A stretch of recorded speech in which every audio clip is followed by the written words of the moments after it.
નમસ્કાર, સમાચાર સાથે હું હિના. બુલેટિનની શરૂઆત કરીએ સાબરકાંઠાથી મળેલા અત્યંત મહત્વના સમાચારથી કે જ્યાં બીઝેડ જેવી વધુ એક પોન્જી સ્કીમ સામે ફરિયાદ નોંધાઈ હોવાની વિગતો મળી રહી છે.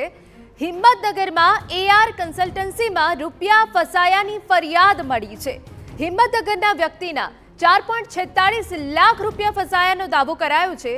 બીઝેડ પર દરોડાની કાર્યવાહી સમયથી એઆર કંપનીએ પૈસા ચૂકવવાનું બંધ કર્યું હોવાની પણ વિગત છે. મૂડી પર 3 થી 10% વ્યાજ વળતર આપવાની લાલચ આપી હતી.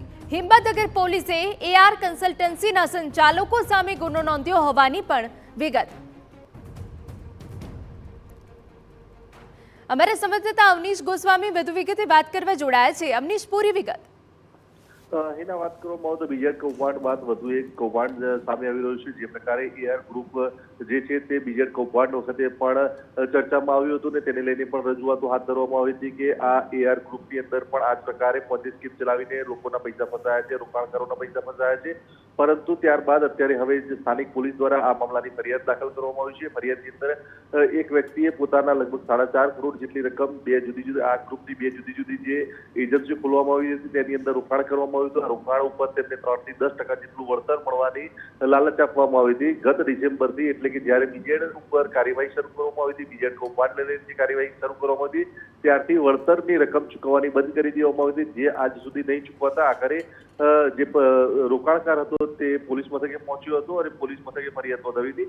જે પ્રકારે પોલીસે ફરિયાદ નોંધીને તપાસ હાથ ધરી છે તે પ્રકારે અનેક રોકાણકારોના પૈસા જે છે તે આ એઆર ગ્રુપની અંદર સંડોવાયેલા હોય અને તેઓના ફસાયેલા નાણાંને આંકડો કરોડોમાં પહોંચી શકે તે પ્રકારની આશંકા લઈને તપાસ હાથ ધરવામાં આવી છે. રોકાણકારો પણ સામે આવે અને જે રોકાણકારોના પૈસા ફસાવે તેમના પણ નિવેદનો લેવાની કાર્યવાહી શરૂ કરવામાં આવી શકે છે.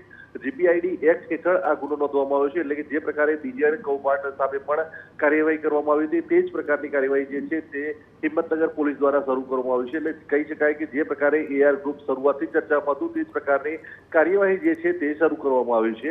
એઆર ગ્રુપના સંચાલકો જે અજય રજુસિંહ મકવાણા અને તેના પિતા રજુસિંહ મકવાણા સહિત દિલીપ ઝાલાના વિરુદ્ધમાં પણ આ ફરિયાદ નોંધવામાં આવી છે. આ ત્રણેયને ધરપકડ કરવા માટેની કાર્યવાહી પણ શરૂ કરવામાં આવી છે. શક્ય છે આજે સાબરકાંઠા પોલીસ દ્વારા આ મામલાની તપાસને લઈને ખુલાસાઓ કરવામાં આવી શકે છે અને પોલીસ દ્વારા શક્ય છે કે એસઆઈટીની પણ રચના કરવામાં આવી શકે છે અને તેની તપાસ હાથ ધરવામાં આવી શકે છે.